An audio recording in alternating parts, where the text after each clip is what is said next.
अब अगला जो भंग है, यद्यपि इसमें प्रकृतियों की सत्ता की जो संख्या है वो 141 ही है, तो आइडियली भंग में चेंज करना चाहिए, लेकिन वो मतांतर होने के कारण से उन्होंने अलग से ही सत्व स्थान गिनाया। तो कितने हैं प्रकृतियां? 141। अब 141 वह है तो कितने कम करने 148 में से? 148 में से कितने कम करेंगे कि 141 आ जाए? आप लोगों को ठंड लगती है क्या? नहीं लगती है? तो आप लोगों को मजे आते हैं क्या मुझे बुलवाने में? मुझे ठंड लगे इसलिए। 100 कितने भले सज्जन बच्चे हैं। 7 प्रकृतियां कम करनी, कौन सी कम करेंगे? दो आयु, एक तीर्थंकर, और 4 कौन सी? आहारक की। आहारक चतुष्क कर दो, क्योंकि किसी जीव ने आहारक का बंध किया ही नहीं, किया भी हो कदाचित तो उद्वेलना करके फिर बाद में आया यहाँ पर, तो ऐसा करके 7 प्रकृतियां नहीं हो तो 141 हो सकती है। तो 141 के होते हुए क्या होगा? वह कोई सा भी जीव हो सकता है, चारों गति में हो सकता है, कैसी भी आयु बांधी हो सकती है, इसलिए भंग कितने बन जाएंगे?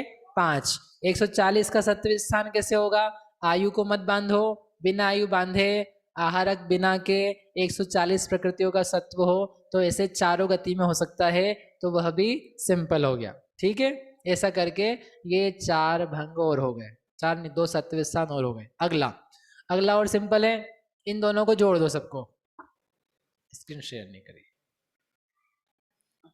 भैया एक क्वेश्चन। हाँ बोलो। जो अभी आपने कहा कि एक जीव पल्ले के असंख्यात बार अनंतानुबंधी की विसंयोजना कर सकता है, जब हम गुणस्थान पढ़ते हैं तो वो जो वासना काल की बात आती है कि एक बार सम्यक्त लिया जीव ने, प्रथमोपसम सम्यक्त, फिर उसको दोबारा अनुभूति में अधिक से अधिक काल 6 महीना लगेगा। तो मिथ्यात्व से जीव अंतर्मुहूर्त बाद, जैसे विसंयोजना के बाद फिर मिथ्यात्व का उदय, और आपने बताया कि मिथ्यात्व के बाद वो वापस अंतर्मुहूर्त में फिर सम्यक्त में आ सकता है, अनंतानुबंधी की फिर विसंयोजन। तो इस उस ऑप्शन से ज्यादा बेटर तो फिर ये वाला है कि मिथ्यात्व में जाके वापस फिर सम्यक्त में आ जाओ, जब वासना काल वहां 6 महीने, माने ये चीज दो देखो, बैठ नहीं रही। दो अलग तो क्या चीजें, या दो अलग अलग है। एक तो हमने पिछली बार भी कहा था आप लोगों से कि वासना काल का अनुभव से कोई संबंध नहीं है। वासना काल जो बताया है कषायों का, उसका अर्थ इतना है कि उस कषाय संबंधित जो नौकर्म या भाव हैं वो कितने उसके परिणामों में या संस्कार में है। उदया भावे अपि तत् संस्कारः वासना, ये उसकी परिभाषा दी है। उदय का अभाव होने पर भी जो उसकी संस्कार पड़ा हुआ है उसका नाम है वासना। ठीक है, तो ऐसा नहीं है कि वो अनुभव करेगा तो उसकी वासना जाएगी तो कषाय का उदय मिटेगा, इसलिए अनुभव से तो कहीं से कहीं तक उसका कोई रिलेशन ही नहीं है। पूरे आगम में जय धवला में है ये मूल प्रकरण, 12वीं पुस्तक में। तो 12वीं पुस्तक आप पढ़ोगे तो उसमें कुछ भी ऐसा नहीं दिया है, तो उसमें बस इतना बताया कषाय का संस्कार इतना है। ठीक है ना, तो एक तो वो कोई बात नहीं है। और फिर दूसरा, यदि आप कैसे भी करके नहीं, हम तो मानेंगे ही, या नहीं भी मानो कि 6 महीने में अनुभव हो, तो 6 महीने में अनुभव हो, 6 महीने में अनुभव हो किसको? सम्यक दृष्टि को, आत्मानुभवन हो, तो वो अधिकतम है, अधिकतम समय दिया है। बाकी कोई जो व्यक्ति है अभी अनुभव किया, आधे घंटे में फिर करे, 15 मिनट में करे, 2 मिनट में करे, एक दिन में अनेकों बार करे, उसका निषेध नहीं किया है। मुनिराज हैं, हर घंटे में कर लें। ये हर मुनिराज की तो फिर 3 कषाय चौकड़ी का अरे अभाव। मुनिराज की भी सुन लो आप, हर अंत मुहूर्त में उनको निताप छठा सातवा के अंतर्गत कहाँ पहुंचा दोगे? हर बार आत्मानुभवन आत्मानुभवन, तो वैसा भी कुछ नहीं है। ठीक है, क्योंकि वहां कुछ इस प्रकार के नियम ही नहीं दिए शास्त्र में। अनुभव होने के लिए इतना काल होना चाहिए, इतने बाद नियम से होना ही चाहिए, नहीं होगा तो वो गुणस्थान नहीं रहेगा, इस प्रकार के आगम के कोई उपदेश नहीं है। जब गुणस्थान पर आरोहण होता है उस समय के लिए आत्मशुद्धि चाहिए है, आत्मावलंबन आत्मोन्मुखी परिणाम, निज आत्मा का अनुभव वो चाहिए। उसके लिए वो करण वगैरह जब जब होते हैं तो विशुद्धि बन करके वैसा बनता है। पहले से चौथे में जाओगे आत्मानुभवन चाहिए, चौथे से सातवें में जाओगे चाहिए, 5वें से 7वें में जाओगे तो चाहिए, चौथे से 5वें में जाओगे तो चाहिए। जब जब गुणस्थान आरोहण है तब तब क्या चाहिए है? अनुभव चाहिए, क्योंकि वो विशिष्ट परिणाम है। उसके लिए उन्होंने आगम भाषा से करण, अध्यात्म भाषा से निज, शुद्धात्म, सन्मुख परिणाम, अभिमुख परिणाम, इस प्रकार के शब्द दिए हैं। तो वो करण परिणामों के समय के दिए हैं, करण के पश्चात के दिए हैं। बाकी अन्य काल में उसका गुणस्थान बना रहे तो वो बना रहे, वो अनेकों समयों तक कोई आत्मानुभवन ना करे सो ना करे, कोई उसमें जबरदस्ती नहीं है।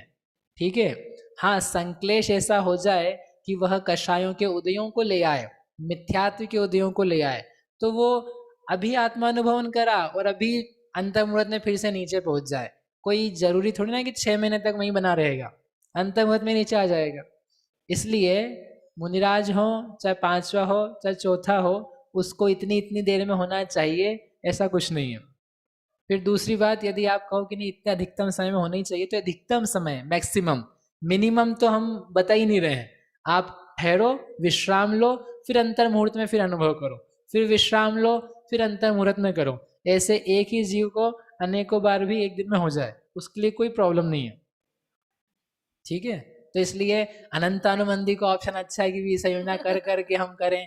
नहीं नहीं, आप रहने दो, मिथ्यात्व में क्यों जाना चाहते हो? चौथे में रह करके शांति से आप दिन भर 24 घंटे का ध्यान लगाने बैठ जाओ। ठीक है, उपवास करके सिद्धि होती है मंत्र में। उन्होंने कहा 2 दिन लगेंगे आपको मंत्र की सिद्धि के लिए, तो 2 दिन का उपवास दिया। किनको? पुष्पदंत भूतबली को। जाकर के आप उपवास करो, सिद्धि करो, फिर आकर के मिलना।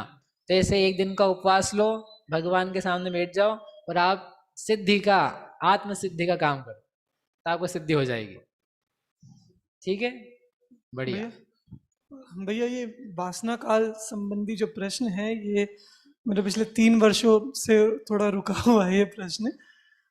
कारंजा गोष्ठी में इस संबंध में एक बार चर्चा आई थी, जो हुआ था, ताई जी वगैरह सब थे वहाँ पर, तो वहाँ पूछा था, तो वहाँ तो फिर सबने यही निष्कर्ष निकाला कि हाँ जितना लिखा है इसके अनुसार संबंध होता है अनुभव या शुद्धोपयोग का।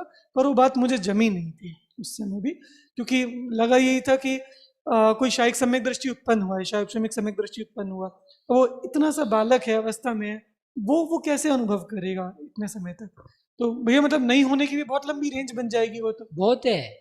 नारकी बेचारा कहाँ 6-6 महीने में कराते रहोगे? वो पिटाई खा रहा है, लड़ रहा है, वो तो मुश्किल हो जाए वही गनीमत है। हो हाँ। करके रखे रहो उसको।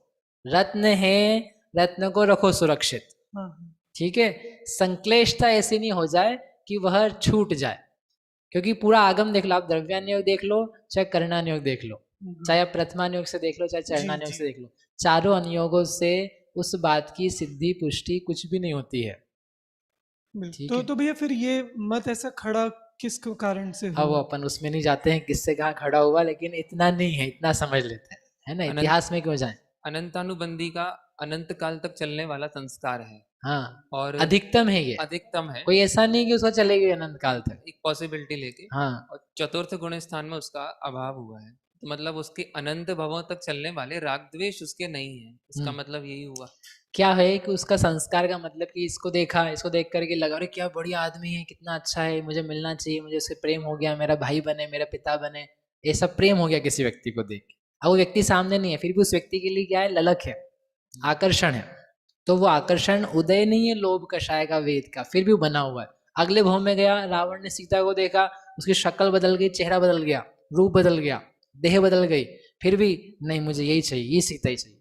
सीता जैसी तो उसके पास बहुत थी, सीता तो भूमि गोचरी थी, उसके पास तो विद्याधरिणी थी, तब भी उसको देख करके नहीं सीता ही चाहिए। तो सीता के प्रति का उसका जो संस्कार है, वो संस्कार कैसा है, वो अनंतानुबंधी जैसा।